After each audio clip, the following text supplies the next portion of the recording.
Greetings everybody, and welcome to another JeSter Reviews. And carrying on with my nostalgic theme for this week, I've been routing through my dry dock. Yes. And I found this little memento, the Vulcan scout ship T6. And to my great dismay, I haven't done any work on this ship, to be honest with you. And this ship I got for free in the 9th year anniversary event. And for some strange reason, I left it in my dry dock. Shame on me. So I thought this would be the most appropriate time to do a little review on this ship. Because I'm quite interested in how she fares. So let's have a look at the build.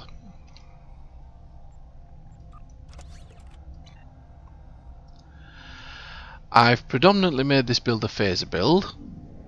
I have the quantum phase beam array phaser at the front, and I have two pulse phasers also at the front. This ship is a 3 weapons to the front and 3 weapons to the rear build. I have an omnidirectional phaser beam on the rear, a pulse phaser beam to the rear, and I've put an agony phaser beam array to the rear.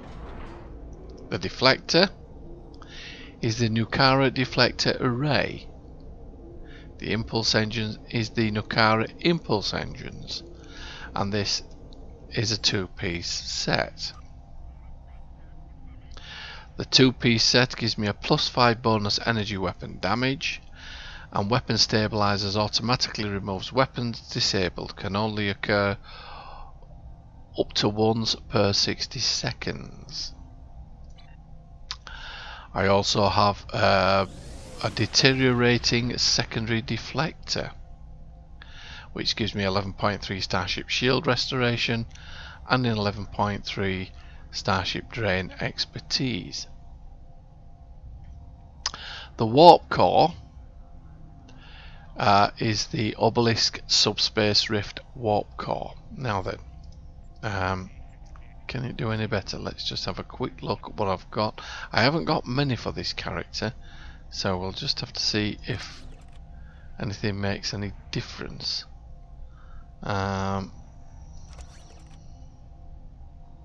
No. Oh, what did that do? That sort of... Oh, right, okay.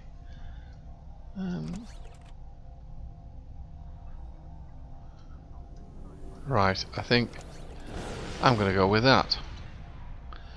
So the Warp Core is the Elite Fleet Plasma Integrated Warp Core. That's what I'm going to go with. As I say, I don't have much for this character. And I do need to scale her up a little bit, so this will work out just fine. I have the Mako Resilient Shield Array. Devices, Nimbus Pirate Distress Call, but actually I'm going to change that because that doesn't need to be there. That can be left in my inventory, because I can still use it. Should be here. Find it. There it is. Drag it down there. Drag it down there. Pop it in there. And while we're at it, let's do the Beacon of Careless and pop that in there as well. There we go. So, in the devices, Beacon of Careless and the Red Matter Capacitor. Engineering consoles, I'm running the Universal Assimilated Module, the Trillium Deplating, the Bioneural Infusion Circuits. The Science Console, this is the console that comes with this ship, the Universal Rebounding Resonant Frequencies. This is giving me a 5.7 maximum hull capacity and a 21.4 Starship hull penetration. I'm going clicking mad, aren't I? Right, Rebounding resonant frequencies. Target also damages self. Reflects 22.5% of the damage dealt by the target is pulled back to themselves. 50% shield penetration. Cannot critically hit. 2 minutes recharge. There we go. I've done it again. I'm running the Universal Plasmonic Leech. The Domino, which is giving me a plus 15 phaser damage and a plus 20 accuracy rating. The M6 Computer. That's giving me a plus 15 bonus, all damage for 15 seconds, plus 25% cooldown reduction on tactical bridge officer abilities, 20% firing cycle haste for all weapons for 15 seconds, plus 30 accuracy rating for 15 seconds, plus 30 defense rating for 15 seconds. That's cool, isn't it? So if we hit that, this is 67, we hit that, there we go. Our accuracy rating shoots up to 97%. How cool is that? Right. Universal Hostile Acquisition, plus 30 accuracy rating, plus 30 Starship Control expertise. And the 0 point energy conduit. And that's giving me a 2.1 power to all subsystems, 23.4 Starship drain, and a 2.1% critical chance. I've got a vulnerability locator here, and that's giving me a 39.4% phaser damage and a 2% critical chance. And I'm also using I'm also using the Universal Approaching Agony, which is giving me a plus 15% phaser damage and a 1.5 critical chance. So with that, that's 15, that's 30% phaser damage. Ooh, look at that. We could have 69.4% phaser damage between those three consoles. Could even have more if I'd have put one of those in. Another one. Oh, good, I forgot another one. What's that one? That's a cannon. What's that one?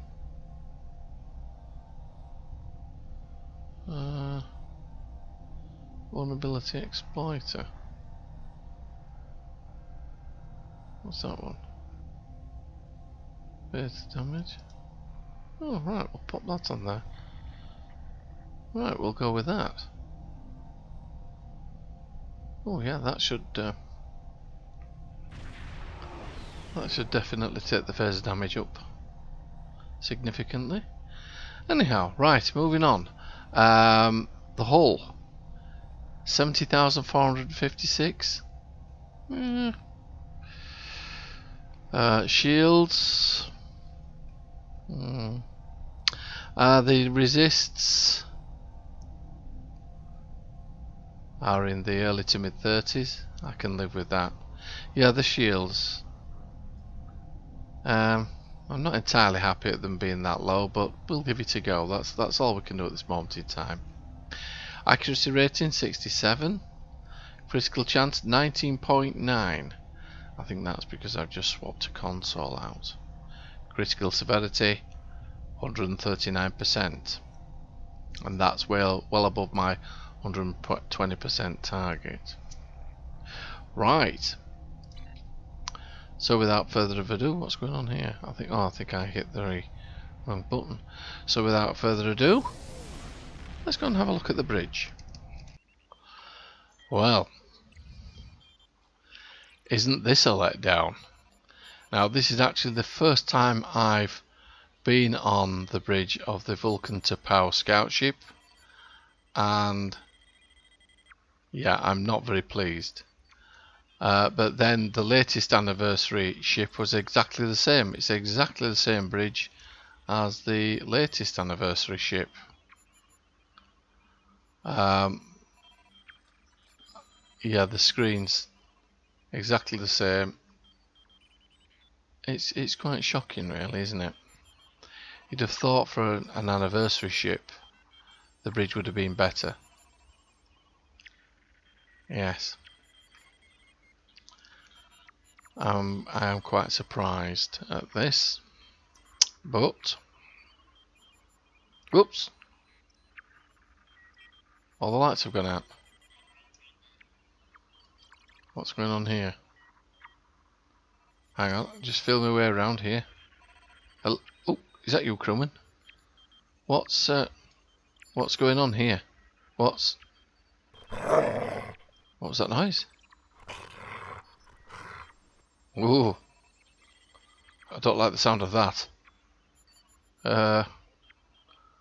Hang on. Oh, I nearly fell over then. Hang on a minute. I'm trying to find my way back to my chair. It's completely in pitch darkness. Back in here, computer's going. What's going on? Where did that come from? Oh no. Right. I think we'll... Oh dear. I need to sort this out. Right. Let's get on to engineering. See if we can get something sorted out. Before... There's definitely something in here that's going to eat us. Oh dear. Let's hope we get this sorted out before we go into battle. Right. So, here we are. 9th rule. You'd be happy to know we've managed to get the lights back on and everything's working. And yes, we clearly have something nasty walking around the ship, but I can't find it. But I'm sure it will find us at some point in time if we don't get eaten first. Right, anyhow, without further ado, let's take the T'Pau into battle and see how she performs, shall we? Here we go.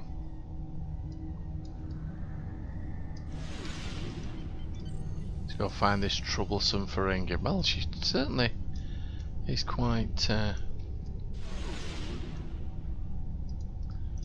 maneuverable. Rats would leave enough of their ship for salvage. I'll be under cloak. I don't know how he convinced the Queen to kill him, but he did.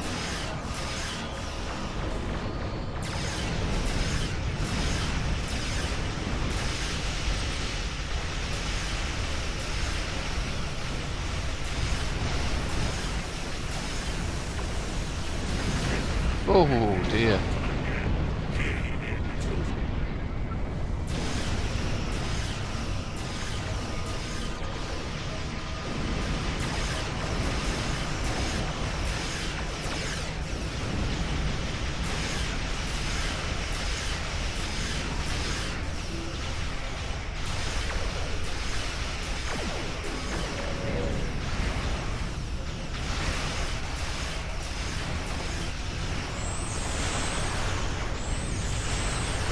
Oof.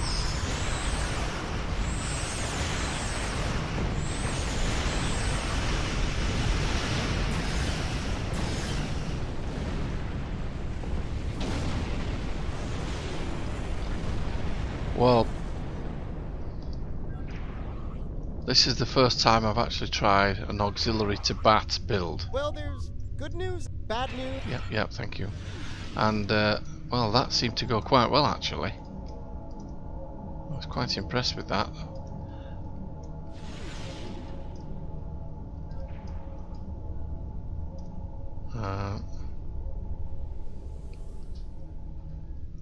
Come out, wherever you are. Ah.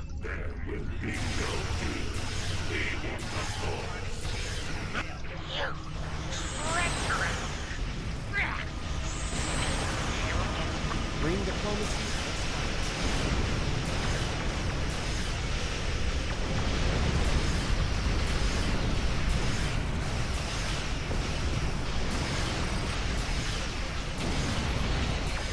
Well, I have to say that was I was quite impressed with that.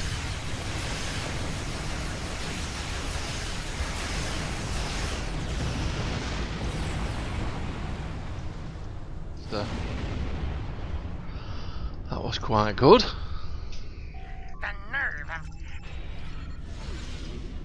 Engage tractor beam. Right, let's get you over here. I know where the Bajoran orb of acquisition is. Oh dear, right. Partner. Oh, alright. Let me have a think about whether I need it. No. Right. Oh, here he is. Right, okay, thank you. Right, this is where we test this build out. It's the first time I've used an auxiliary to bat, so forgive me. I'm hoping it works.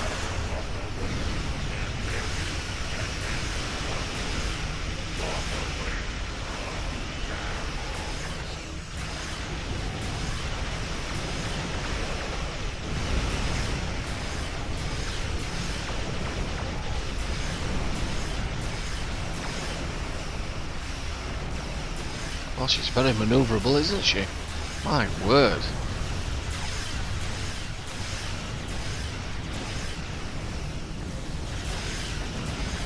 I am impressed.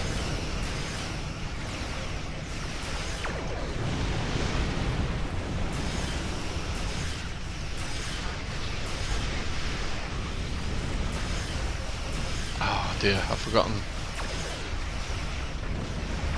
Don't think I have actually put any photon torpedoes on this build, so I've wasted a tactical slot on it, but never mind.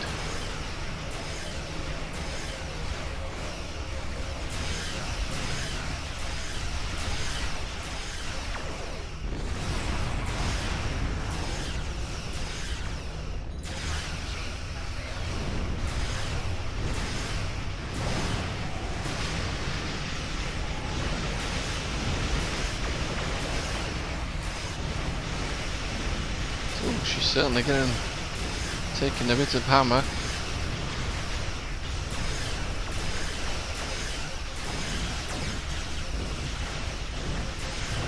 Oh. Well, I'm quite impressed with this auxiliary to bat build. It's the very first time I've actually done one. I mean, yeah, I think I should have gone with the purple technicians, but my word, that certainly went well, didn't it? Well, right, thank you. Right, okay, thank you. My word. Well, I was most impressed with that. Yeah, this was great fun. This is the first time I've actually taken her into battle. And one thing I actually forgot to do, which I will do now, is let's have a look at the Masteries. Oh, look at that, I lost a science console. Well, that was a bit naughty, wasn't it? I wonder what happened there. So anyway, well, she did well without the science console, but right, Masteries. We better slow her down before we go blasting off into the sunset, haven't we? Right, so there we go. Masteries. Tier 1, +5 accuracy rating. Tier 2, +15% damage to exotic damage abilities. Tier 3, +15% critical severity. Tier 4, improves hull healing abilities by 10%. Improves shield healing abilities by 10%. That's quite a nice one, isn't it? The trait, emergency response teams. When any shield facing becomes depleted, plus 38,187.5 secondary shields for 30 seconds. You can use it maximum every 60 seconds, while secondary shields persist when activating any science or intelligence breach officer ability. Plus 7,256.3 hit points, plus 2,367.6 shield regeneration applied, once to each facing. Well, that sounds quite cool, doesn't it? Right, just before I sign off, I want to give a big thank you to the City Bear for helping me with a duty officer problem that I had. And it was a problem that had plagued me for a couple of days, and I can't believe that I overlooked it. But the City Bear gave me the answer, and thank you, City Bear. Now, I will try and share with you what the issue was, and here it was. I had a number of duty officers on another character, and normally what you can do, you can swap them over. So I've got a duty officer here whose speciality is energy weapons. Anyhow, the problem was I had some duty officers who couldn't move over, and try as I might, they wouldn't cross. I was getting quite frustrated. I couldn't figure out why. Anyway, the city bear told me why, and I can't believe I was so blind. And the issue is, these are Federation aligned duty officers with a blue border, so we can use them. So I promptly went through all my duty officers to see if I had any rogue ones lying around, and I swapped them around with my KDF character. Now I'm wondering if I've got any in ground, because there we go, look, that's a perfect example. That one is a KDF aligned duty officer, and as such you wouldn't be able to move them over. I'll show you. There you go. Swap. It won't move, and that's because it's the wrong type of duty officer. So thank you, the city bear, for pointing that out to me. How I missed it, I don't know, but if any of you are having a similar problem, that's why. You need to make sure that you have the correct aligned duty officer for them to be used. Now don't worry if you have some of these in the wrong slots and you have a KDF character, or if you've got a KDF character and you've got Federation aligned duty officers, you just swap them round. Send them to yourself by email, which is what I've done. This is an example of what I've done here. There, in my other character, I've sent myself 2 Federation aligned duty officers, so I'll use them at some point in time. So once again, a big thank you to City Bear. I'm so relieved that I actually resolved that. I thought I was losing my marbles. Probably was actually, but never mind. Right, so without further ado, I shall bid you all good night, and I hope that you're all keeping safe during these very awkward times of self-isolation. And I'll try and keep up with doing some more reviews to keep everything light-hearted for you and sort of cheer you up. I know it cheers me up to do them, so take great care, and I shall see you next time for another review where I'll have a look at another anniversary ship. See you soon. There's that noise again. I wonder where it's coming from.